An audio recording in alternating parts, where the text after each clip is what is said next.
Welcome to the 2023 Ford Ranger Raptor. What a beast this thing is. It now has the power to match its monster truck looks, and being based on the new Ranger, it's also surprisingly refined and very practical. As before, the Raptor features a bespoke body kit compared with the regular Ranger, including a big front grille with Ford lettering across the middle, and a robust front bumper bar complete with recovery points embedded in. There's also bolstered wheel arches in dark grey, special side steps, and functional front guard vents, and then a custom bumper bar at the back.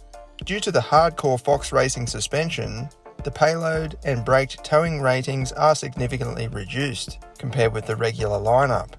But the Raptor features a strong tub liner, a power point in the back, and an available electric roller shutter. The rear also features proper recovery points like on the front.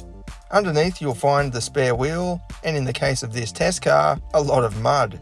You can also see that famed coilover suspension package, which provides motorsport-like control on the dirt and excellent ride comfort on the road.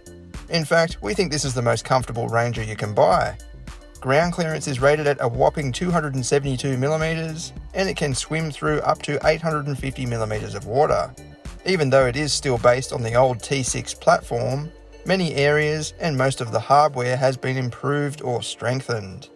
The front end also incorporates coilover suspension, but in an independent layout. Aside from the off-road tyres, it actually handles quite nicely on the road, with positive turn-in and decent steering feedback. There's also a thick bash plate on the front to protect the important bits. The tyres are labelled with Baja Champion, which obviously means they are more than capable of tearing up typical off-road tracks. They are not especially good at maintaining short stopping distances, however, according to our tests anyway, but that's just a compromise you have to take if you want this level of all-terrain grip. They also look really cool, and sit nicely in the massive wheel arches.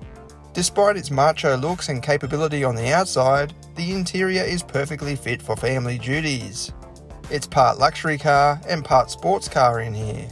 The seat material is a good blend of both, with orange highlights for that racy character. Up on the dash is Ford's latest 12-inch vertical touchscreen. It's huge, and it's filled with all kinds of useful apps and functions, including off-road settings and a display for the external off-road cameras. The Raptor also comes standard with a beefy 10-speaker B&O sound system. These fighter jet inspired seats are really comfortable and supportive, making it a great long-distance cruiser. The driving position is also great, thanks to a tilt and reach steering column adjustment. Rear passengers get similarly shaped outer seats, along with climate vents, charging ports, and twin cup holders. Legroom and headroom levels are at the top end of the class, so you could easily use this as an everyday vehicle. Perhaps the biggest attraction to this new beast is the engine. This is a 3-litre twin-turbo V6 petrol, developing 400 old-fashioned horsepower and almost 600 Nm of torque. It sounds awesome, although it probably doesn't need 4 different exhaust modes, but it's all in the name of fun. Low-end torque is good, but not as responsive as, say, a V8. In fact, peak torque is not achieved until 3,500 RPM. That doesn't mean it's not versatile though, as plenty of grunt is still available at lower revs. And then peak power is reached at a fairly low 5,650 RPM, for a high-performance petrol engine anyway. Obviously the Raptor's best feat is off-road capability. We had so much fun testing this vehicle, we forgot to look for any downsides. But seriously, it is hard to fault. We guessed the fat tyres and overall length and width of the body isn't ideal for tight and tricky scenarios. But then, it's not really designed for that. It loves playing around in the mud, and with locking differentials, we found it virtually impossible to get stuck. Obviously, if you tried it out in extreme conditions, it might be more challenging. We especially liked having the power to rip out of thick and boggy situations. This is what it goes like.